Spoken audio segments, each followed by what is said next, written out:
at a middle school in Oregon, there were some girls who were putting on lipstick, and then they were going in the bathroom and kissing the mirror.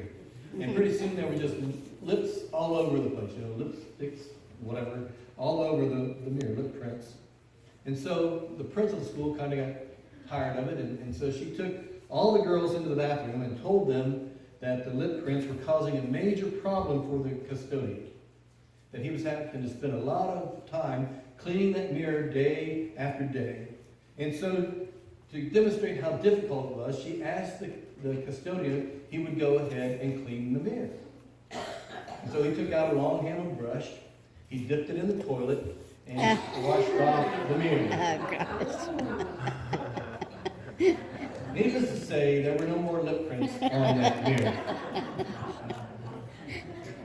Sometimes we are tempted to do things that have unseen consequences. Or sometimes we're just tempted and we just ignore the consequences because they are immediate. And sometimes we have a decision to make based on two sets of consequences depending on what we choose. For example, your boss comes in and asks you to work late, but you have plans that night to go out for your anniversary. Here's the question. Who do you make mad? Sometimes we have those decisions to make. It's a dilemma. We have to look at it and decide which way are we going to go. And in today's message, Daniel has a decision to make. But in making a decision, he's going to make some angry. He may have to suffer some consequences.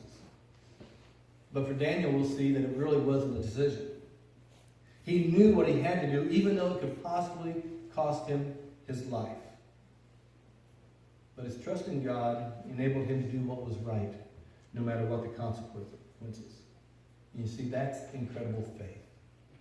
To do what's right, no matter what the consequences. So here's what's going on. Last week we talked about Shadrach, Meshach, and Abednego. And we mentioned Daniel then also because they were in Babylon.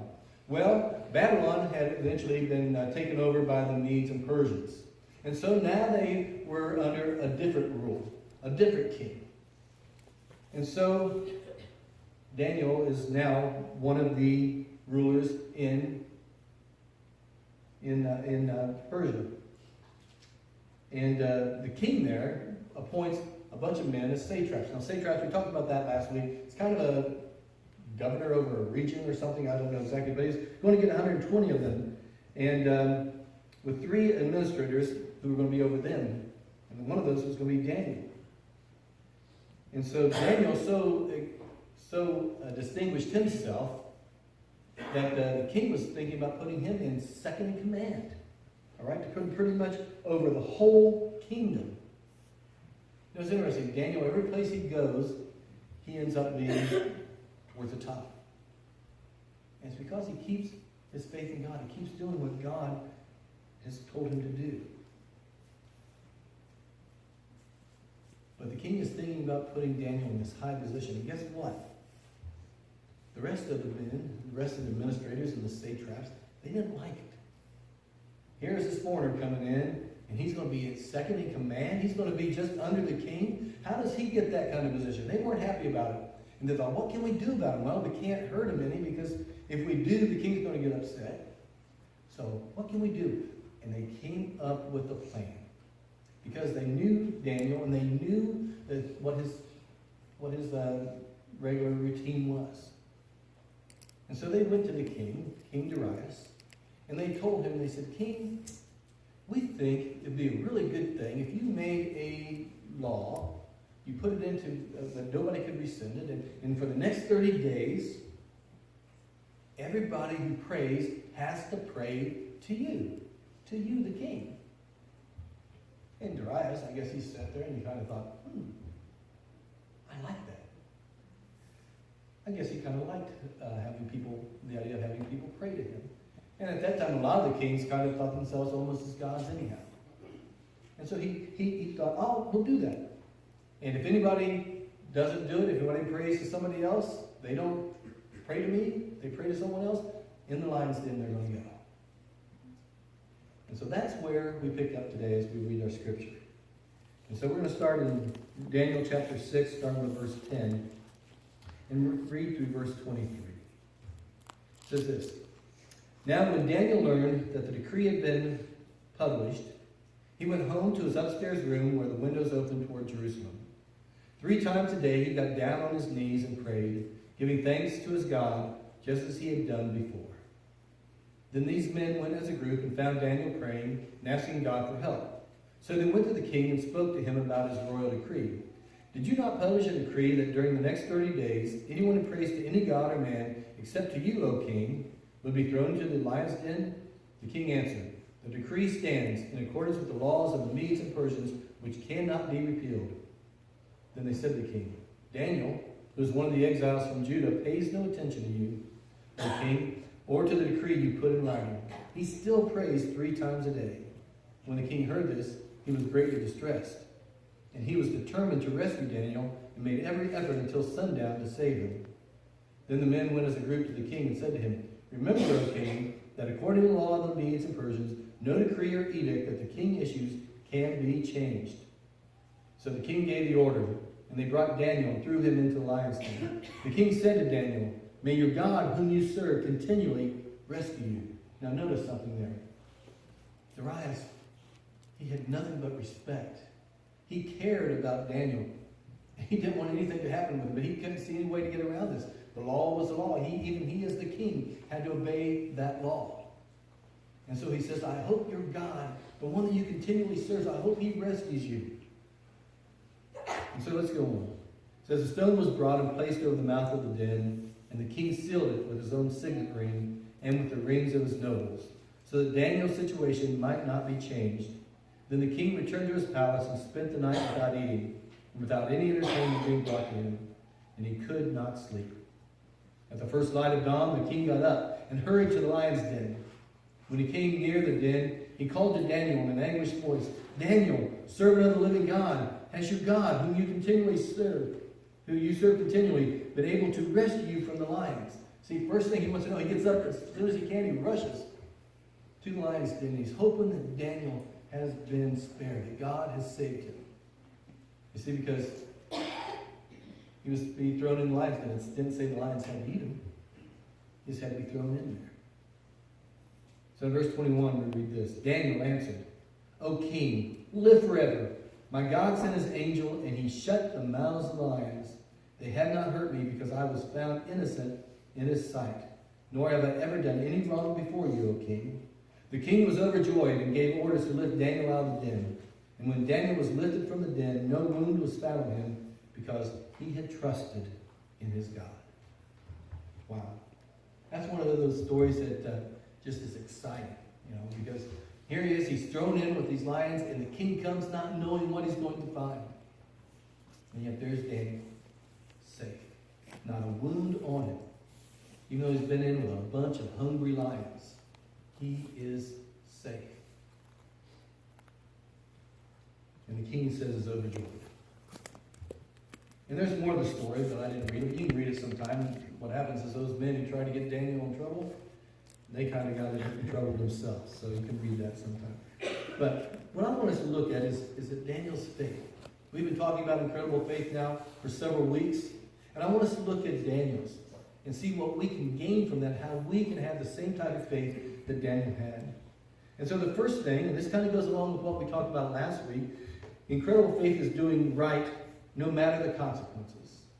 Okay? It's doing right no matter what the consequences are. Crawford W. Lawrence Jr. in a message at the Institute for Biblical Preaching said this: you don't have convictions unless you've been tested. I want you to think about that for me. He says, you don't have convictions unless they've been tested. Sure, we can say we believe something. We can say that we think this is true, but until that's really tested, we don't really know if we do believe it or not. You see, every day, we have to make decisions to do the right thing. And the question is do we stand up to our convictions? They're being tested every day. And are we standing up to what we say we believe? Someone was making fun of somebody else. This happens a lot at school, but it happens in the workplace as well. Somebody, they're getting on somebody, teasing somebody else about some part of their body that just seems a little strange or whatever, or for whatever reason they want to. And the question is do you join in? Do you stand up for the person? Someone at work flirts with you, and you're married. Do you flirt back? The cashier gives you too much change back. Do you give it back? Your boss wants you to fudge on a report. What do you do? See, every day there are things that we have to think about. There are things where we have to make a decision. Are we going to do what's right? What God says is the right thing to do? Or are we going to join in and do what is easy? Or go along with everybody else? You see, Daniel could have very easily have just refused to pray for that whole month. He could have prayed to the king. He could have maybe even gone into a closet someplace and been as private as he could have been. But no, he continued doing things the same way that he did.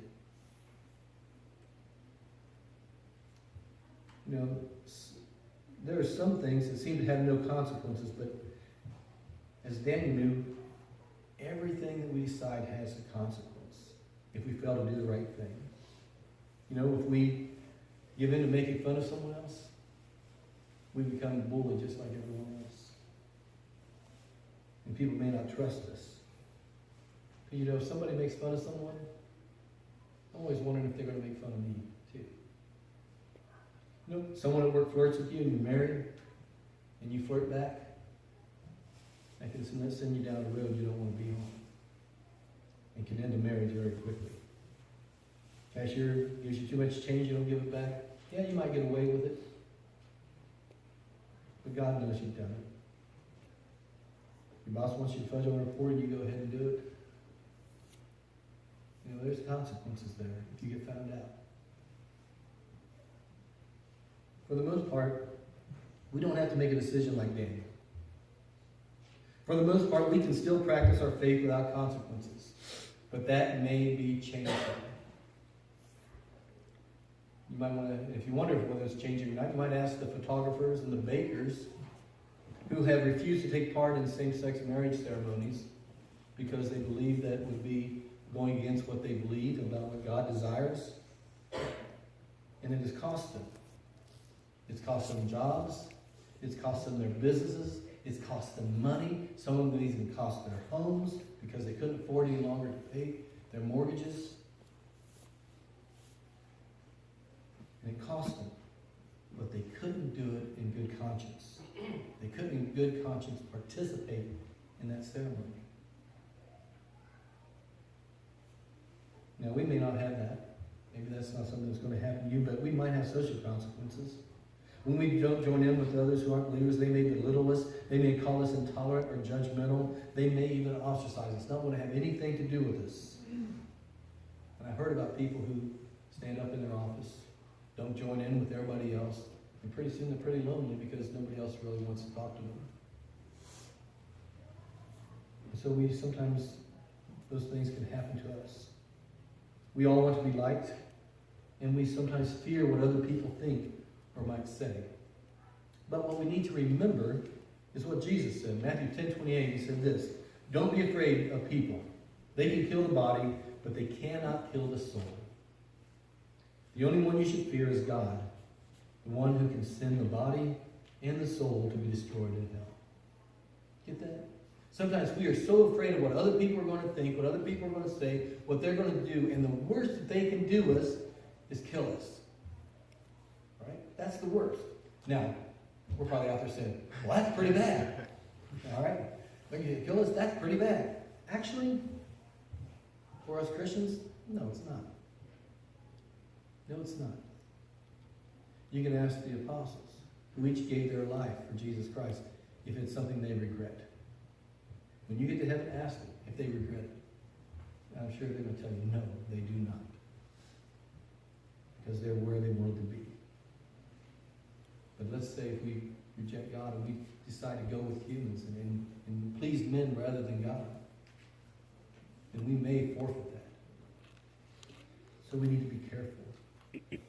There are brothers and sisters in Christ around the world who every day must decide to keep faithful, knowing that it could cost them their lives. But yet they keep going on. That's incredible faith. When we remain faithful, when we keep doing what's right, no matter what the cost, no matter what might come at us, that is incredible faith. And it's something that we can each do. But incredible faith is also trusting that God to shut the lion's mouth. It's trusting God to shut the lion's mouth. You know, when Daniel went in that lion's den, I'm sure he didn't know what was going to happen. But it says an angel comes and he shuts the lion's mouths so they cannot touch him. There's a 5-year-old girl who had disobeyed her mom. And so she was sent to her room. And after a little bit, the mom went in to talk to her about what she had done. And teary-eyed, the little girl said, "Why did we do wrong things, Mommy?" And the mother said, "Sometimes the devil tells us to do something wrong, and we listen to him. We need to listen to God instead." And the little girl just wailed. She goes, "But God doesn't talk loud enough." You know, sometimes that's right. Sometimes we don't hear God because there's so much other noise going on around us. 1 Peter 5:8 says this, "Stay alert, watch out for your great enemy, the devil. He prowls around like a roaring lion, looking for someone to devour." Like a roaring lion. He's loud. You ever hear a lion? They're loud. They have a loud roar. And you know, we always see, you know, the little angel on one shoulder and the little devil on the other shoulder, and they're talking into people's ears. I used to think that was kind of silly. But anymore, I think that's kind of a good way to look at it. Because we are being talked to by two sides. God is speaking, his spirit is speaking on one side. Satan, his demons, are speaking on the other side. And sometimes they're really loud. They keep talking to us over and over again. Satan cries for attention. He puts everything there in front of us to kind of distract us from what God is saying. But we need to listen to his voice. And we need to know his voice. In John 10:3-5, it says this, "The gatekeeper opens the gate for him, and the sheep listen to his voice. He calls his own sheep by name and leads them out. When he has brought out all his own, he goes on ahead of them, and the sheep follow him because they know his voice. But they will never follow a stranger. In fact, they will run away from him because they do not recognize a stranger's voice." You might remember how I told you about the kids at camp one year. We had a faith walk. And basically we would blindfold the kids, and they were supposed to listen to their team leader direct them through an obstacle course.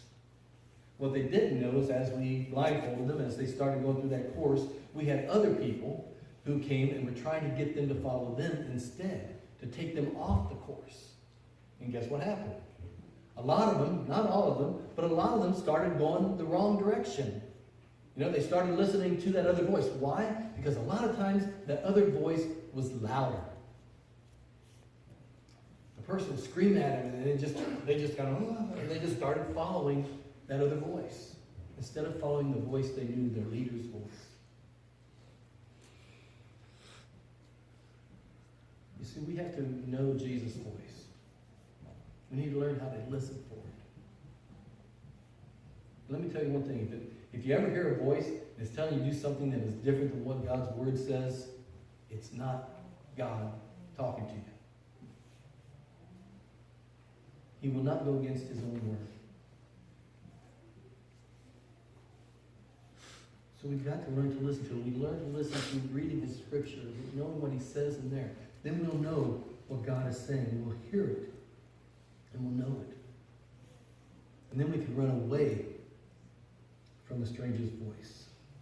Because this is what it says in James 4:7. It says, "So humble yourselves before God. Resist the devil, and he will flee from you." Get that? Resist the devil, and he will flee from you. When we humble ourselves, when we realize we aren't that big of a deal.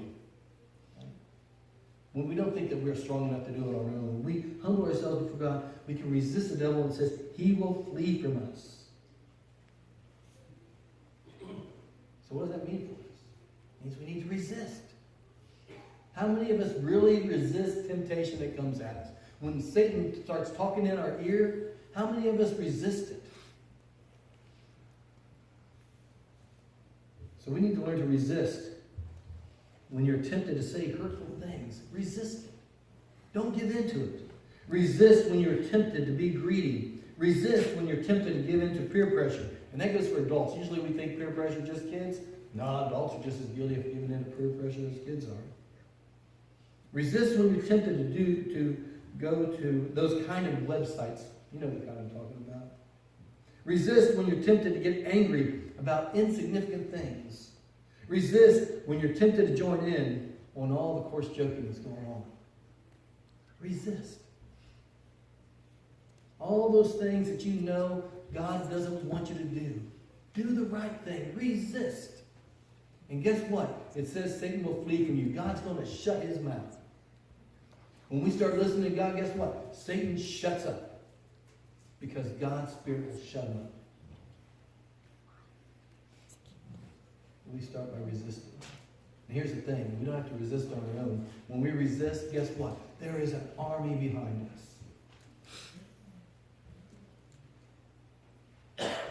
God's people, God's angels, the Lord Jesus Christ himself is there to back us up. So we need to resist. The consequences we face if we fail to have incredible faith are if we fail to have the incredible faith that Daniel exhibited, is a loss of joy in relationship with God. That's the consequences. If in this world you're not having joy in this life, maybe you need to look and see, are you resisting God? Are you doing what's right no matter what? Or are you giving in? Because when you start giving in, guess what? You're going to lose that joy. Because you're going to start feeling guilt. And that will lead to depression. And a lot of other things. But when we do the right thing, what's it say in James?